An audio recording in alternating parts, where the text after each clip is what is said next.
So thank us for that. All that money we'll save, and you'll all get to be right there in your neighborhood. So first part of the meeting, just a roll call. So all the board members are here, and just in case you don't know everybody, I'll let everybody introduce. Everybody knows me. I'm Melvin. Jack. He's our vice president. I'm Jasenia, and I'm your treasurer. That's- I'm Michelle, secretary. So now we're supposed to have another person here. It's Mia from from Independence Place. She might be running a little bit late. I invited the management from Independence Place to come in, so we can. All of us are on the same page because they are in our neighborhood. So we want to make sure that any problems they're having, we know, and vice versa. So we can all work together because that's the only way we'll have a complete neighborhood that's well maintained. So, so our next part then is we're going to go around and, as we used to do back in the day, when we first started doing these, is introduce ourselves so everyone knows exactly who you are, kind of meet your neighbor a little bit. So we'll start over here with Mr. Willie. That's a paper. How y'all doing? My name is Willie Holmes. I live at 1361. I'm always in the garage when you see a big Atlanta Falcons fan. Yeah, that's me. That's me. How y'all doing? 1361. Thank you. Right next, everybody know Keith right now. The guy with the big Mr. LaFlavor. fence with the big pool house in the backyard. Yeah. Yeah, I live right next to the mom. I'm Yolanda Goins, 1565 Anthony Drive. And I'm her husband, Jesse. Hey, And I'm a Cole fan. Drew. You know, brother flag Drew. out there flapping. My name is Lynette Scott Gibson, 5192, Legion Drive. I own a house on the streets. Yes. Nice to meet everybody. Hi everyone, I'm Drew Fither, I'm Michelle Williams' husband. We live at 1576 Antietam Drive. I have both of them driveway next to Melvin, across from Jesse. Nice to meet you. Olivia Latimer, 5149 Sand Hill Drive. Oh, and also, hold on before we go any further, it's somebody's birthday. So we remember to bring her a little tiny cake. So everybody just wish her happy birthday. Happy birthday. She's 21. Oh, yeah. My reminds me yesterday. Oh, I am so sorry. I didn't even realize We that. got some baby cupcakes. I'm gonna bring one by your house. I'm gonna bring one by your house. And how are you? 25? Me? Yeah. 66. All right. Close enough. That's close enough. Ramon Rodriguez. I'm the husband of Jasenia Rodriguez. We live at 5078 Sandhill. This is the. It's my son. My daughter's up there, and my mother-in-law. Well, I'm hoping more people will start showing it as we go through the meeting. Okay, so our first bit of business is the clubhouse. Let's discuss the delay in starting the construction. Now, all the money's there, all the people are there, everything is in place. All we're waiting for is we ran into a little problem at the engineering department. They decided that there's 4 or 5 different groups that a neighborhood facility falls in. So they decide where it falls in. So we thought we fell into one category which would require a parking lot. They say no. We fall into a category that requires a 6 to 12 spot. And we don't have 6 to 12 spots. There's not enough land. So to circumvent that, we need to go to city council. I've already spoken to all the city council people. I put together a nice little packet, thanks to every one of you out there in Facebook land, and for all you that are here who signed a petition. I have a thick petition packet, as well as I went around. I think me and Michelle went around about 2 weeks ago, and we got pictures of other neighborhoods that have a similar facility with a clubhouse and a pool with no parking lot, and they function great and normal. And so we're going to use that as our case. It looks like we're not going to have any issue. We just have to go to them and present our case. They will vote to just waive the parking lot and put us in the right category that we think we should be in. Then construction can begin. Now, if anyone out there on Facebook, or if you watch this on YouTube, or if you're here, if you are available the last Tuesday of this month and at 5 o'clock, if you could come to City Council and stand behind me for about 10-15 minutes while I present our case. It would be great because it always looks good the more people who show up for these events. Even though our packet is good, and the city council people will all have our packet about 3 days in advance. And but it always looks good if the residents show up to support their neighborhood issue.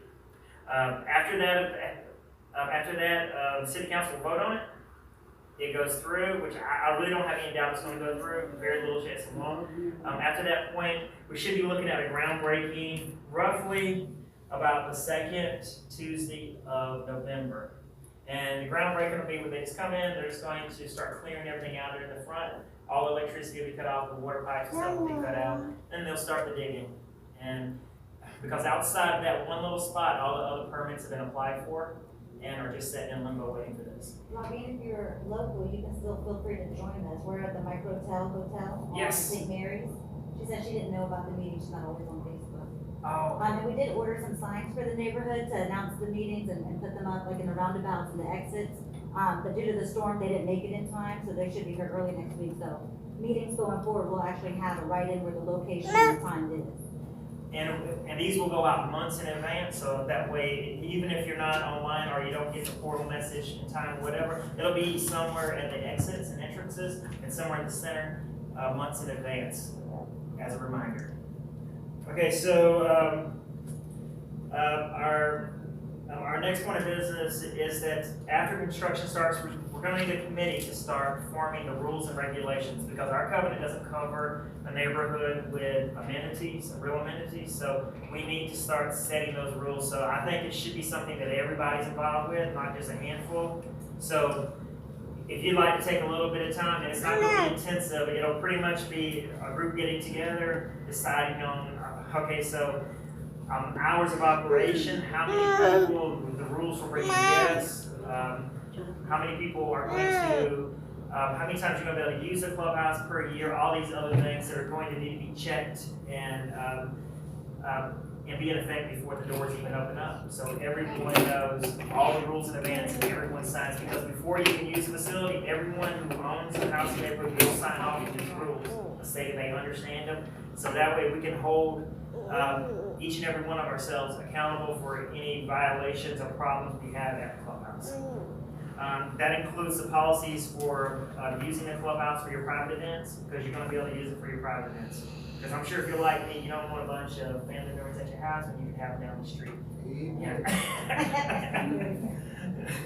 Makes life a lot easier, especially with you with no street. You know, you just Also about, like renting it out, so generally. Yes. So now, another thing that the clubhouse is going to do, I don't like that nasty word, increase in fees. Increase. Hello, come on in, come on in. I don't like that nasty word, increase in HOA fees. None of us do. I mean, every dollar is a dollar out of your household budget. So we've sat down and came up with ways that we can make the neighborhood better and keep improving without raising your fees. So we're going to, there's going to be an open calendar at some point to where, so like if you have an event coming up and you want to see if you can use the facility, instead of contacting us, you're going to be able to go on there. It'll tell you all the slots that are open and what time frame they're open. If you want that slot, all you have to do is put your information in. It'll forward to us and we'll know. We have a question. Will this be mailed out or on Facebook about the rules and regulations? So probably. It'll be mailed out first, but you must sign in person. Unless you live out of town, then you'll digitally sign through an email that we'll send you. But everyone will, every homeowner will physically sign it so we know we got your signature. And the rules will be posted at the facility. Yes, yes. So where was I? Where was I at? Preschool. For that question. Where was I? I just lost my train of thought. Oh yeah, there'll be an online schedule, so you'll know what available spots are. Now, any spots that aren't taken, what we're going to open up as an outside venue for other organizations, because the reason for that is you charge $100 an hour for them. So that money will offset the cost for running a clubhouse, electricity, water, and so forth. So that's costs that we're not passing back to the homeowners association and to it'll keep your costs from ever going up. And also it'll help manage our insurance and other things. Now, on the insurance, we have increased our insurance because of this. So our insurance now runs us about, with the new rate, it'll be about $3,700 a year.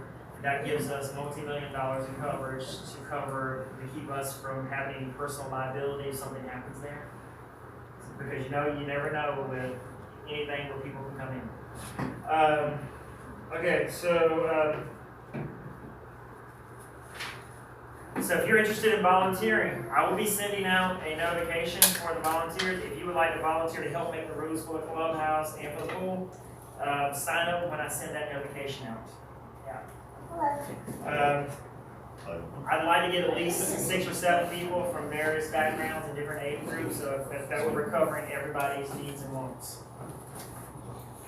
On the playground, I've got that question multiple times. So the city, our existing, I was originally planning on moving our playground to a lot that we own in Sand Hill. Okay, so I ran into a funny little thing. Greyhawk has never told us exactly what we own on Sand Hill, so I couldn't figure it out. So I called a survey company and gave them the tax information on it. They went out and surveyed. So there is one house on Sand Hill. The last house on Sand Hill, if you're coming from Lexington Lake, on the right-hand side, there's 2 stakes there. They're 2 small stakes. We own a piece of T-shaped property. It literally is no wider than this table up to that door. From the beginning of that table to that door, straight back, and we own a section behind every piece of property on that side of Sand Hill. It's the weirdest shape, and I figured they gave it to us because they didn't want to pay the taxes on it, and they didn't want to deal with it. So why not pass it off and let them find out years later what they got? So I contacted the city, our contractor contacted the city, and they came out, they looked, they told us it's questionable where it can be turned into a playground, even one that, like some cities have mini playgrounds because of the way construction's done in like Chicago or New York and stuff. So I've been in talks, and we're hoping to hear something soon with Greyhawk to purchase another lot in the neighborhood, a real lot where we can have real space and real useful space. We will have an answer. Hopefully, I thought I was going to have one this Friday, but hopefully I'll have an answer sometime about midweek. As soon as I get an answer from them on that and the location of what they're willing to do, then I will shoot that out via the portal, Facebook, and for anyone who's not on there, via letter. So hopefully it's a good lot because I already picked out the ones that I thought would be best for us and would give us the most use and it's most convenient for everybody in the neighborhood. Right, and on the lot that we currently own, it's literally a big slope. So it's not really wide enough to put the existing playground equipment, and it's on a hill. So it would be very expensive for us to try to level it out and dig it out. And then also, because we own property behind people's house, we really don't want to have areas where people are playing and looking into the back of someone's home. So that's the reason why we're looking into getting an additional lot. And then also with an additional lot, we may be able to entertain some sort of parking as well. Yes. Depending on where that lot might be. If we're able to get the lot and we're able to do that section, now the land is left there in Sand Hill, we don't want it. So we're going to figure out a way to where, because all the people outside, we understand that nobody wants someone to get a hold of that land and put something behind their house. So we'll find some way of either subdividing that land down and just spreading it back out to the owners who live there and just push their property lines back. So we don't have to deal with the land, they don't have to worry about somebody behind them or joining them in some form in a weird way. So the neighbors win at the end. That's all we care about, making sure that everybody's happy. So, okay, so on that, okay, so let's talk architectural control. At the end of this, we'll have questions and stuff, but architectural control. So we've been tightening down. I've actually got a lot of help now with architectural control. So it's been easier to kind of tackle these issues, especially when I got Michelle riding around pointing out everything that I missed. So this is a graph over the last, there's a few of these, you just pass these around. This is a graph. This is a graph for the, pass these around, of the violations for the last year. Most of our violations, of course, are lawn related and erosion. So now, The erosion issue, we are starting to see some improvement in that on the front, on the front streets, because our worst section for erosion is Antietam and Freedom Ridge. So we have started getting aggressively tough with people on Antietam and on Freedom Ridge who do not want to fix the erosion. We started using what Georgia allows us to do when you don't want to do the work. So I've contacted them. A lot of people have agreed to do something, and I told them, okay, so I understand that it can be expensive to fix the yard if you haven't done anything with it for years. What I've done is I told them, I say, I need a plan. Give me a plan, give me a timeline for that plan. If that plan is 6 months, let me know it's 6 months. Let me know what you're going to be doing during that 6 months, and we leave you alone for that 6 month period. Or that year, whatever it's going to take, but no longer than a year. I mean, within a year, something's got to be done. A good example of this, so I'm going to throw out some names, I'm sure they're not going to mind. A couple of yards that we've seen some drastic improvement in that were totally terrible. It was Brandy Gardner's yard. She lives at 1388 Antietam. Her hill was dead. Both hills were dead on both sides. The front yard was eroding away terribly. It's taken her some time, but now she has grass growing on her hills. She's got grass in her front yard. And she did it relatively inexpensive. It was some expense, but not a ton. And the yard's looking better. It's helping the street look better. Another example would be the Lopez's. Their yard is looking a whole lot better. It doesn't have the lumps it had. It's got grass in the places it's supposed to have grass. And right now we roughly have about 5 other neighbors that are working on the erosion. Now I still have about roughly 7 to 8 people who haven't done anything. Now what I do with those people is once you ignored me over and over and over again, I start slapping you with large fines. The state of Georgia doesn't set a real limit on what HOAs can do when it comes to that. If it's for the betterment of the neighborhood and it's not being abusive. So when you reach that limit on those fines, I go straight to the municipal court. I file a case for you in municipal court for that large amount. Now the money that we get from if we have to take you that far, the money that we end up collecting from you will end up going back to help to fix that particular, outside of our court costs, it's going to be to help fix that yard. It's not going to be to enrich the neighborhood in any way, but so I'm hoping, and I try to express that to everyone, let's do it the easy way and not the hard way, because we're all neighbors. I want us all to get along. But if I have to take you to municipal court, anyone who knows I'll do it for anything, as long as it's for the betterment of Lexington Hills. Okay, so if I do send you something, which I'm looking around this room, there's really not anyone who has any real yard problems. And I'm looking around because I got Freedom Ridge Court, Freedom Ridge, Antietam.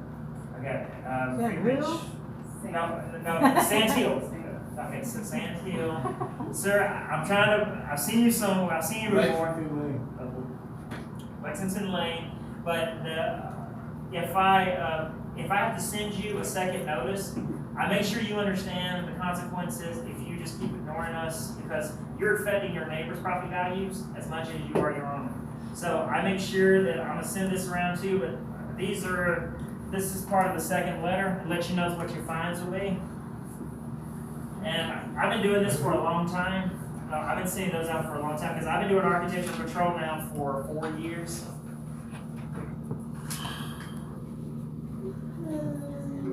Now, on the yards, we're going to keep being aggressive, because a lot of you, there's some people here who have their house on the market, and there's some of you who would like to have your house on the market, and some of you who are going to be living here for a long time. I'm going to be living here a long time. I personally want people to come in, I want my family to visit me and come to the neighborhood and say, wow, this is a nice neighborhood. Everybody cares. I want them to pass by the house and say, wow, I want to live here. So, and if I have to be a jerk about how I do it to get it there, I'm nice. Most people know when something happens, if I'm dealing with you, I'll try my best to be very as helpful as possible. until you're just not gonna work with us at all, and then I'm gonna go straight for your neck. I was gonna tell you very blunt.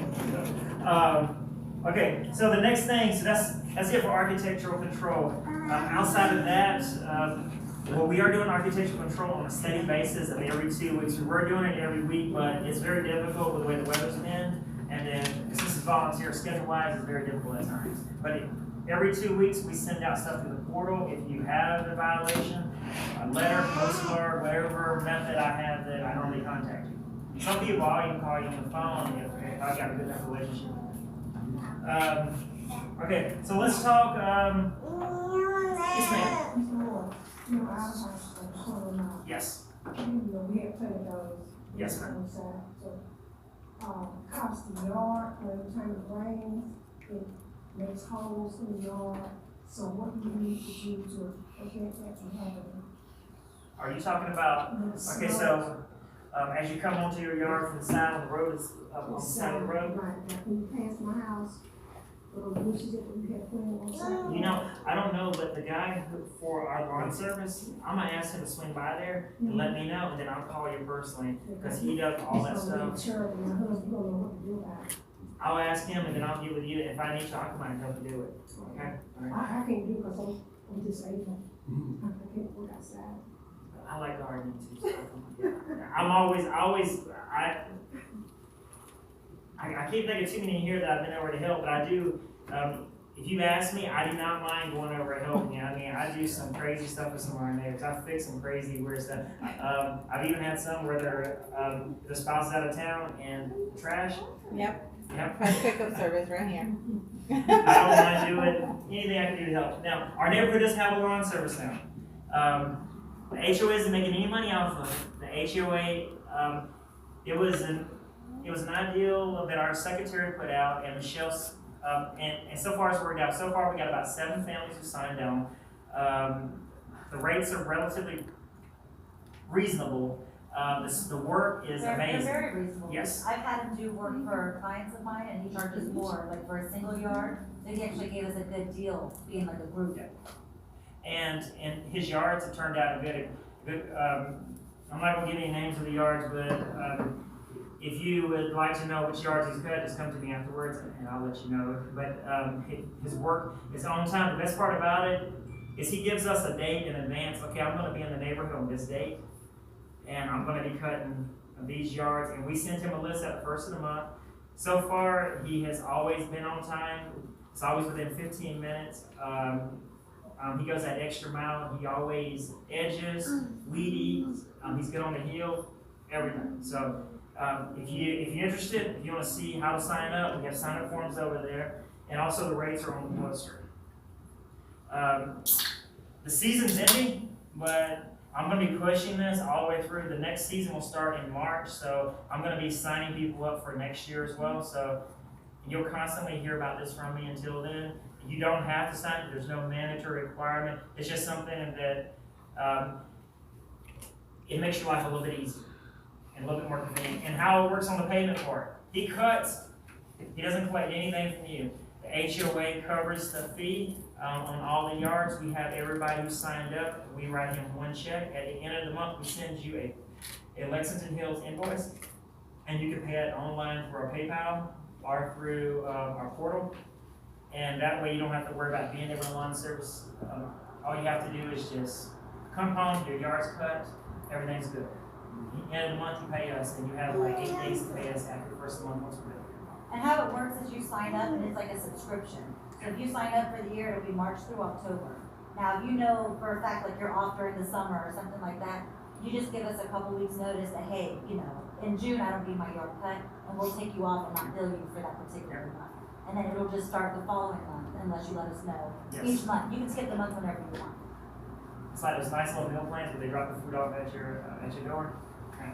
So let's talk our delinquency rate is the lowest it's ever been, and I'm very good at collections. It's down to 2.4%. We have roughly about $3,900 is actually owed to us. Out of $3,900, only $2,000 of that is not in some form being paid back in a payment plan. So, and that is from when I first started getting involved with HOA and taking over collections. When I took over, we were owed over $20,000 on any given year. And nobody was collecting, and I went in and just went, and I got it all collected. Easy way and hard way. But now everybody's almost on the same page. The neighborhood, and I listened to what you were saying. Everyone said, look, I didn't want to pay because I'm not getting anything. So we're starting to produce. We're going to keep producing, at least while we're around, and hopefully in the future, when the future boards come up, they keep producing and showing your money working for you every year. Because I mean, right now, our dues bringing about $35,000 a year. So $35,000 a year, we can do a lot of that. So let's make sure we keep making it work. I mean, I've got a lot of great ideas that I want to push to y'all after this clubhouse is under control. I want us to be the Green Island Hills of the south side of Columbus. I'm not sure if y'all from Columbus know what Green Island Hills is. It's like a high-end neighborhood in the city. And I want people to come here and say, oh, that's for those people. Yeah. So, well, I was hoping Independence Place would show up, but it looks like they haven't shown up, and I wanted to discuss some issues because I know we have some problems. I'm just gonna go over some issues I know we have with them, or they have with us as well. Okay, they're going through the backside around the lake to go to that basketball court. Now that is cut down dramatically, but we still have that problem where, does anyone live in Lexington Lake Court? I don't think anybody lives in Lexington Lake, in the cul-de-sac.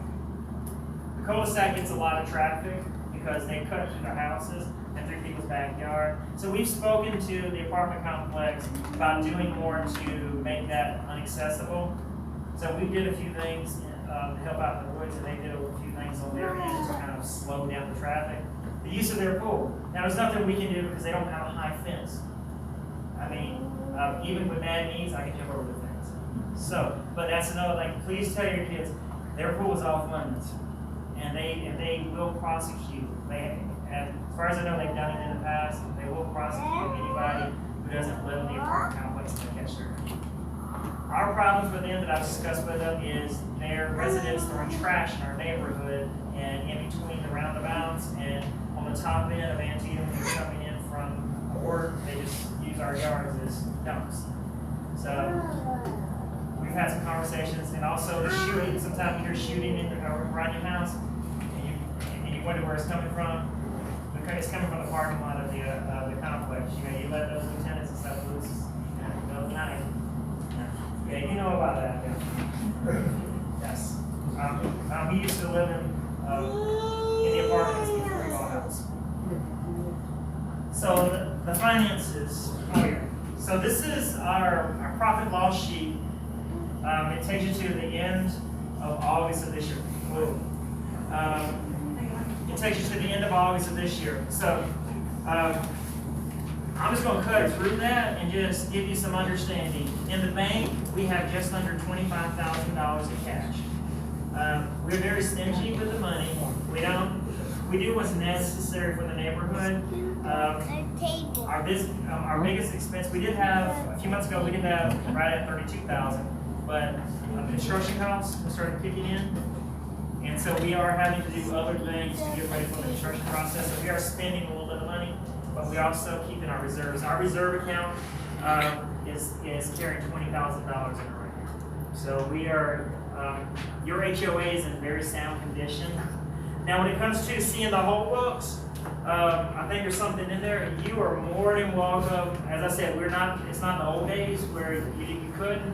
If you want to see the books, I will not send out copies of all our statements and stuff because of security reasons, but I have no problem at all. If you are the homeowner and you would like to see a copy of the books, I'll bring them to you, or I'll open them at the house or through the clubhouse. You can go through all the statements, receipts, to make sure that the board stays transparent and future as we leave. Our HOA has an accountant, and our accountant now does our books every month.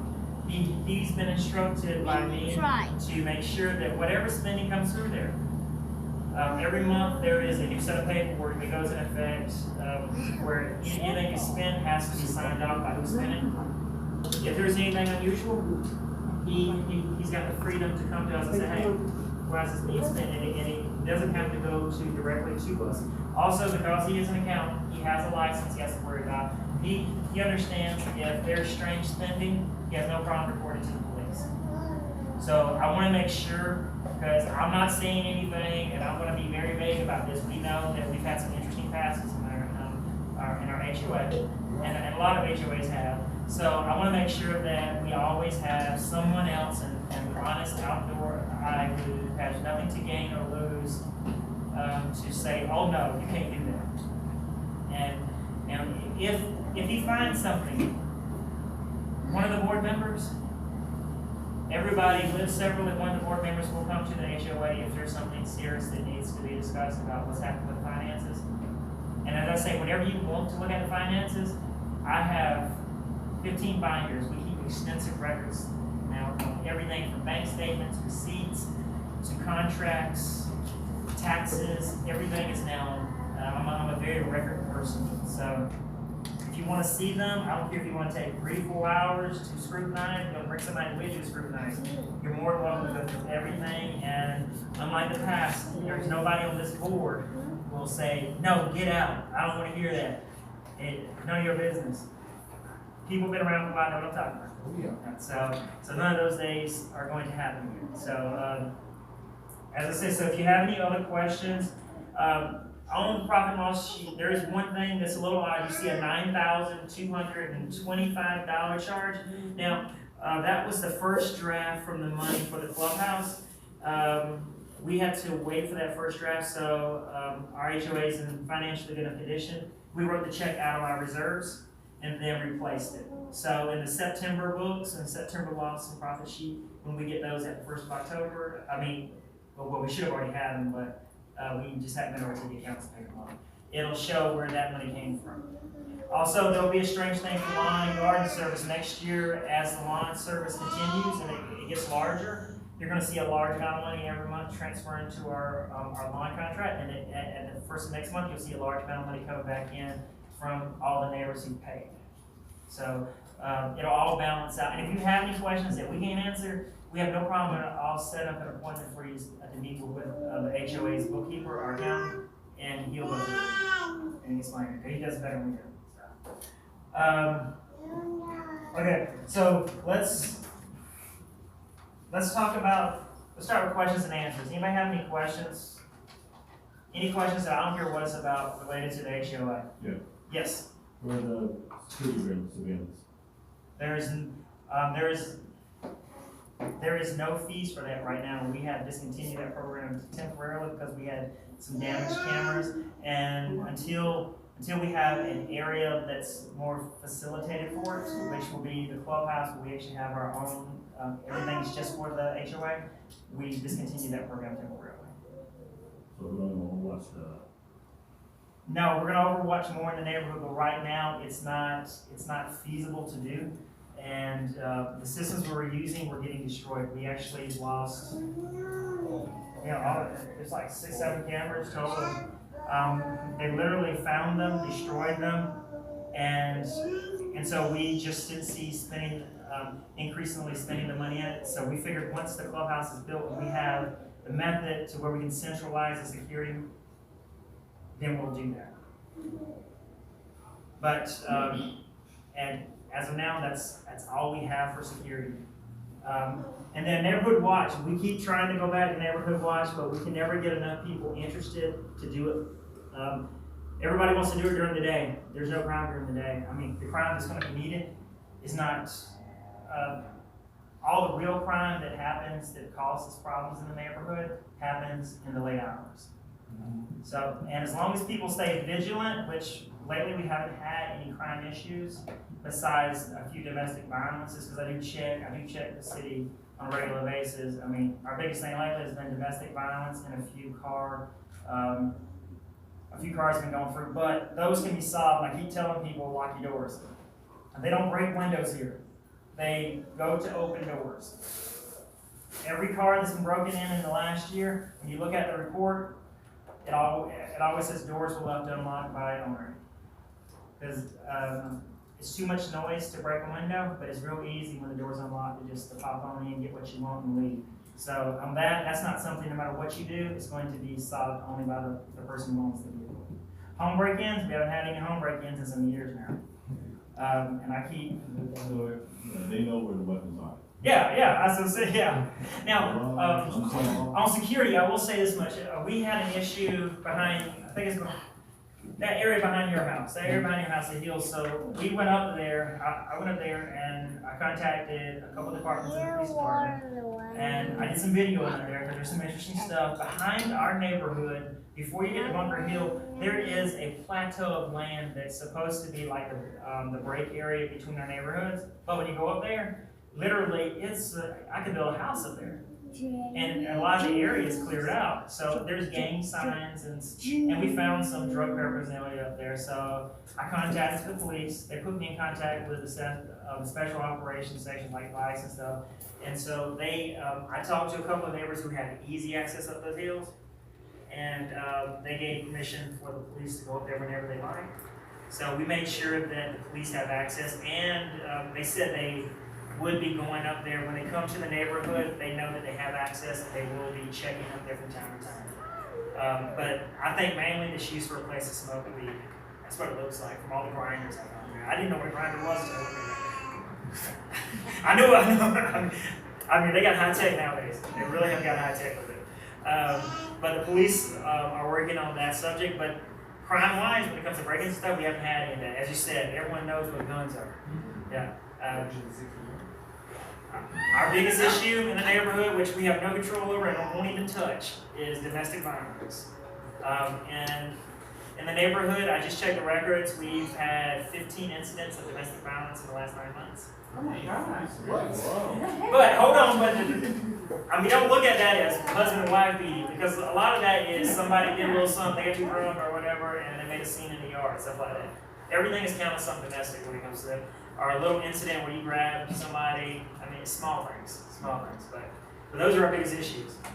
I will thank everybody who contacts me on a regular basis. I hear about, if there's something shady going on in the neighborhood, my instant messenger is blown up. Just about anything shady going on in the neighborhood from street to street, somebody tells me. And if it's serious enough, if it's something that I think that's like, if it's drug related or something that's going to cause everyone else problems, I contact the proper authorities and let them know what's going on so they can assist us in squashing the problem before it becomes a real problem. Okay, next question. Yeah, Mr. Moore, Yes, ma'am. you had, spoke with you about the street light. Yes, I've contacted them again because they are slow. They said it's on our list. And they claim that the reason they haven't did there's one on your street, there's one on Antietam in the roundabout. Yes, and they told me that they are replacing all the traditional lights with LEDs. So they didn't have any LEDs, and we haven't made it up on that list yet. So they claim they got like 100 ahead of us. But they did inform me that they are coming in, and I will keep tracking, because I go through the neighborhood at night, and you see my little red truck driving through. So I'll come through the whole neighborhood at nighttime at least once a night. And then I go through the neighborhood during the day looking for odd things, like the stop sign at Freedom Ridge. And Freedom Ridge Court is tilted. I've already contacted the sign department in the city. They said they're gonna send somebody out to fix that. So I don't know if the wind caused it, I just might hit it. But it's been tilting for about a couple of months. Yeah.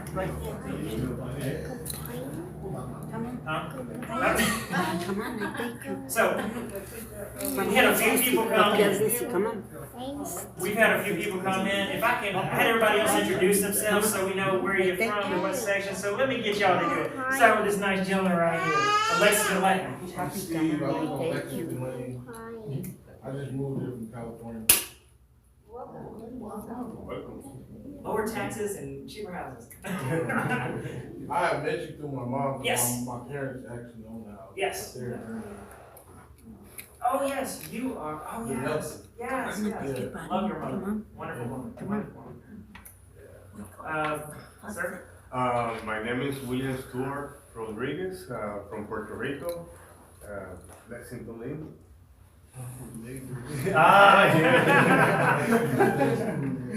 So we're kind of represented by all sections of the neighborhood. Okay, so any other questions that we can answer? Leon. Oh, Leon? What? I got a question? Oh, and here's a picture, just in Oh, case yeah, anyone didn't get all the other pictures. This is a drawing for the city. Oh, Leon, go ahead. Yeah, we forgot about you. Why gotta introduce myself? I've been here before. I know, but not everybody knows her. How you doing? I'm from Lexington. It's my neighbor. I live over there. He's the problem in Lexington, like, y'all know that. Yep. I got some decorations for Halloween outside of Lexington. Oh, really good. I hope, okay, so Halloween, I know Halloween's coming up, and we got kids out trick or treating, and I'm hoping that we can somehow put something on the website or something to tell people, you know, kind of, if you're gonna pass out candy, have your light on, if you're not, turn your light off, you know, start letting the kids know. Oh, You yeah. know, so, It'll be out, it'll be done. but, I didn't think and about that. hopefully everybody pass out candy, because, I mean, it's been kind of bad back in the day. Yeah, now, and he brought up a good point. If you're new to the neighborhood, our neighborhood is attractive. They like our neighborhood. The kids love it. Kids will come in truckloads. Literally last year, on the top of Antietam, I looked out my window and got scared because 2 trucks stopped, and I bet it looked like 50 kids got out of the trucks. I mean, I had a line. You would think I was giving away cash, because I had a line going from, and all the neighbors did too, all the way to the street from the door. So have your candy. No salads, please. I guess it depends on where they go, but my daughter and I put a big sign on my garage one year, we have candy. And I ended up taking that candy to my students because I made like 3 or 4 people to come to my house. We sat out on the porch and it's like, where are they at? So it's like, maybe they think back on saying here, we don't have candy, I don't know, but, and I took it and gave it to my students and I'm like, I don't want to give it to them. But I'm like, I give them candy enough. I have to put a sign. Our house, everyone on Antietam Drive is on Sand Hill tonight. So please go there for your candy. So, I mean, I will have candy, but I mean, I just hope they come to get it, because like I said, my students get enough for me throughout the year, they don't need extras. And we'll make sure we tell them that the back corner of the cul-de-sac of Freedom Ridge Court, our Freedom Ridge, is also full of candy as well, am I correct? I will not be home. Oh.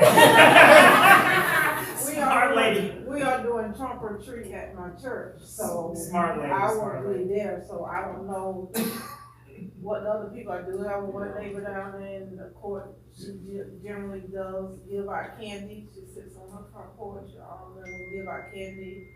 That would be the Simmons. Huh? Yeah, why don't you do like that?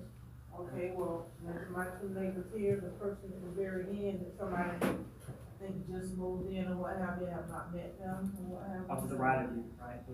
Haven't met them either. Yeah, so there may be candy on Freedom Ridge Drive. We'll make sure we put the information out so people know to turn the lights on if they're gonna have candy, and turn them off if you ain't. So make sure people know not to, because they're gonna come. You better have some candy. It's like a war zone.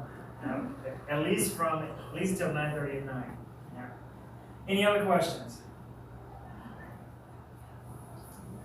So, okay, so one other thing, and then when it comes to as the clubhouse is completed, well, we're gonna let y'all know as each step happens, and so, and photos will go out as the walls go up, the floor goes down, everything, and when it comes to knowing how it's gonna be put together, I'm sure the ladies are gonna be more concerned than the guys, so we're gonna probably send out something if you would like to throw your 2 cents in and an opinion on the interior and so forth. Make sure you have that option, because it's a community effort. We wanna make sure that the community's involved. Right now, we're looking at 780 square feet. Oh, That 3 feet, That. 6 feet. on that subject, so, everything's being based off a lot of the apartment complexes, the way they do the pool. So what we're doing is when you go into the pool, the first 6 feet is gonna be 1 foot. And it's gonna trickle down to 2 feet, so that way you get the little kiddies who come to the pool. And that way, the little kids can get in there. It's gonna be what's considered, a lot of the apartment complexes are doing that, it's called a play pool. And the deepest point is gonna be about 5.5 to 6 feet deep. Reason behind it is we want to make sure everybody can use the pool every inch, and I'm always worried about kids drowning, so I don't want any chance. Oh yes, yes. you know, I would recommend anything over 6 feet. Yes, and that section right there, that 1 foot, going down to 2 is gonna have a blockade type thing, so that way the kids have something to stop them. That way, while everyone else is enjoying it, they can sit there safely. And during the off season, the pool will be covered by one of those rotating things that goes across and clamps down. So if a kid happens to walk across, they won't fall through the leather or whatever the top's made of. So, and okay, any other questions related to the clubhouse or anything at all? Yes, sir. Is it gonna be like a gate around it? Oh, yes, yes. Now, I can't get the security question on this. We're gonna use technology, it's gonna be fingerprint style technology, so we can control. Yes, yeah, it's gonna, why? Who else pulled it down? It will not be an online database, it I'm will already only be a in the database. system, so it don't matter. Huh? My question is, everybody with DD214 is in the system. So, now I got some videos with my fingerprints. There will only be one fingerprint. They're not able to do anything with one fingerprint. Or cards. We will discuss it as the time. Yeah, as time gets closer, but the reason we don't want to use cards is because a lot of, and I went around and talked to dozens of apartment complexes and HOAs. These are the issues they have. Oh, the cards get lost, the cards don't get lost. What they do is people give them to their friends, and then they claim, I need a new card. So they have 2 cards out there, and they're giving the card out to people who aren't supposed to have access. So we're going to find some way to make sure that only people who are supposed to have access, security on that part will be extremely stringent. We will not have the pool being used as every neighborhood in Columbus can come by and take a dip and use the clubhouse. Those rules will be tight, the security will be tight, the fence will be 8 feet tall with a bend in the top. It will be it'll be wrought iron. It will look beautiful, but it will keep people from climbing over it. I've looked into fencing that's made to where it's hard to climb over. On guests and stuff, a lot of the apartment complexes, they provide, so let's say you're gonna have, they limit how many guests you can have. To keep one family from having 40 people over, instead of asking for the whole building, they just bring 40 people over. We're going to put all the rules that they put in place that have helped keep their facility safe, clean, and for the members' own use. So, even if everything's gonna be kept in-house, but even if we don't go with fingerprint, we go with another type of technology, it will be something that cannot be easily traded off to anyone else. You retina scan. Oh, that's expensive. That's expensive. That's only for those military dollars. That's for them big military dollars. But it's gonna be something because everything I've heard about the cards when it comes to apartment complexes as well as neighborhoods, oh, the cards are dreadful. Cards are expensive. All of the cards get given out and they'll end up with so many instances. Because the one thing I'm gonna stress to the neighbors, if you allow people in the pool who don't live in the neighborhood and you're not there, or you're just handing out to your friends, if one of your friends who don't live in a neighborhood get hurt in that pool and you just irresponsibly did it, remember who's eating that bill. Your homeowners association, and when the money runs out with us, you know who else it comes after? It comes after you, the individual homeowners. Because a fine example of this, so in a HOA in the state of Georgia, if I'm out by the pool and I get hurt, I live in this neighborhood, okay, the HOA and our insurance has a certain amount of liability, but very limited.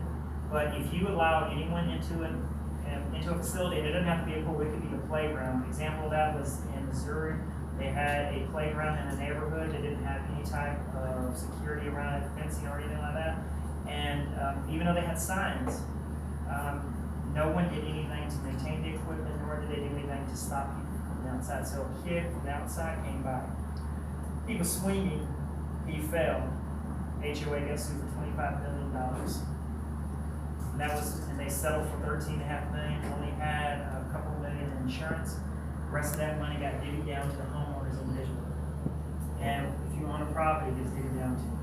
So we're trying to prevent any kind of thing. I mean, because we live in a sue-happy society, we're going to make sure that we limit our liability. We've also increased our coverage too. So a lot of HOAs here only carry like $1 million. We're carrying close to $10 million in coverage.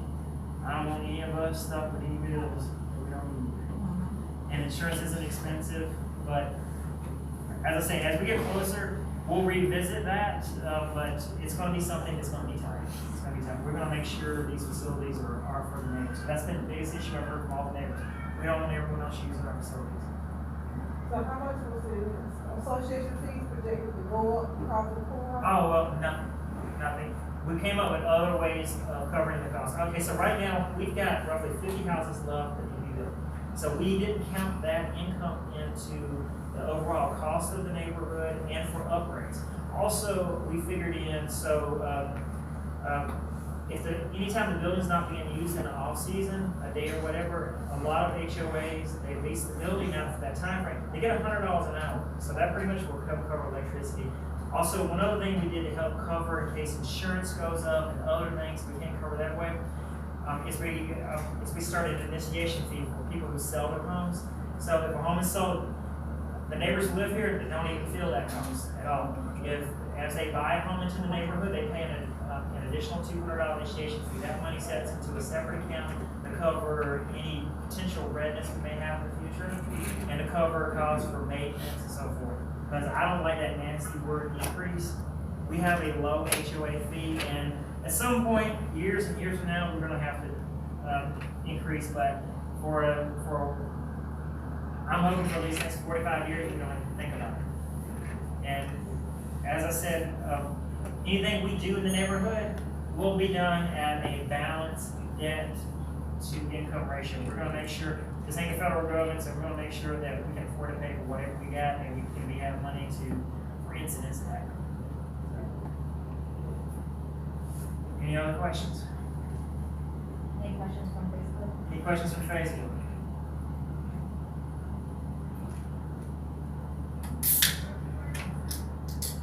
So, and everyone knows how to reach your HOA, right? Everyone knows how pretty much how to contact us one way or another. I don't know how to go, you guys. I'll check those messages you sent me in the past. Because I think everybody's either got my phone number or they have the email address. And most people go straight to Messenger for some reason. That's popular, yeah.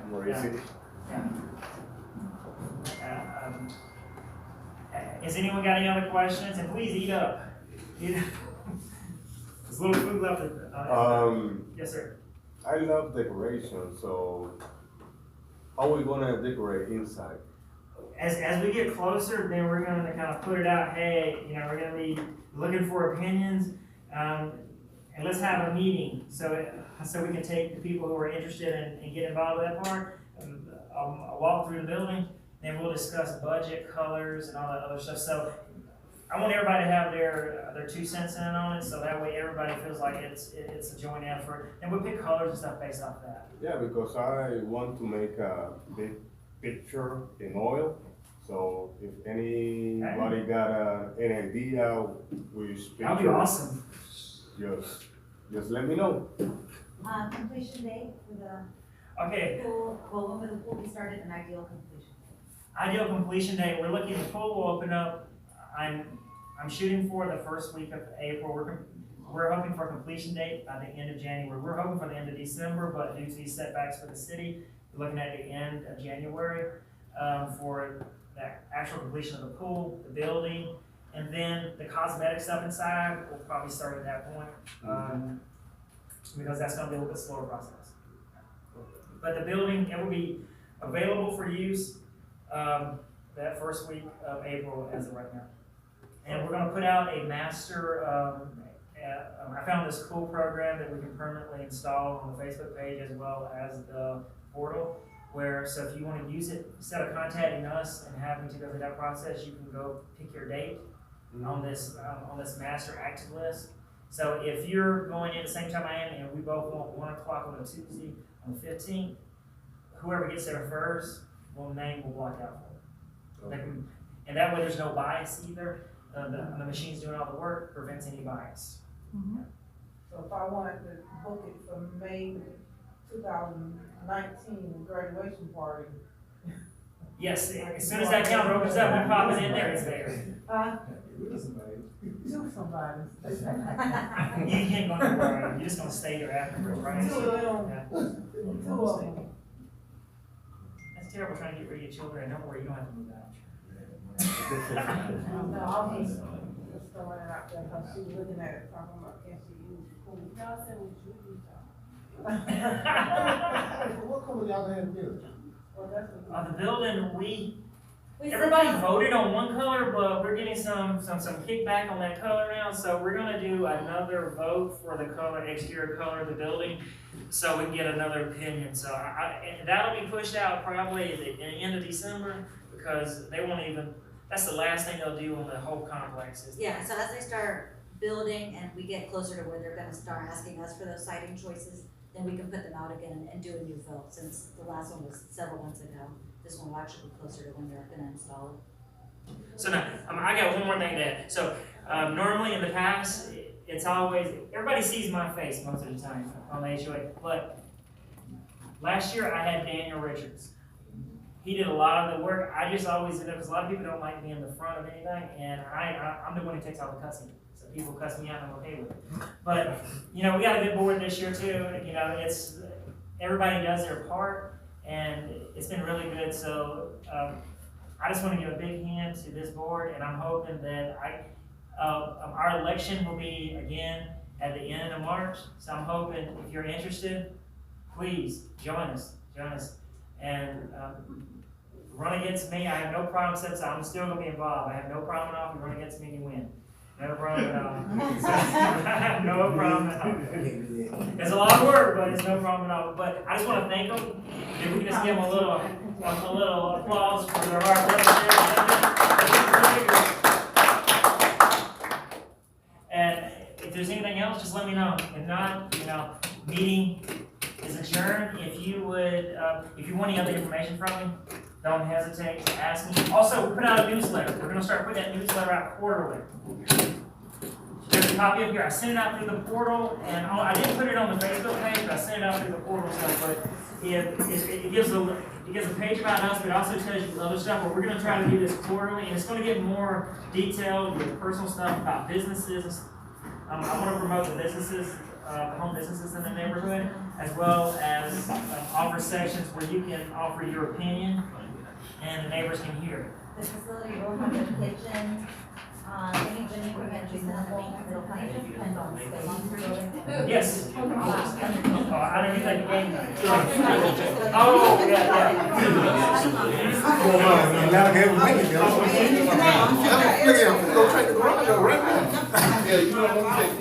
My wife knows she tried to tell You and your friends at a hotel.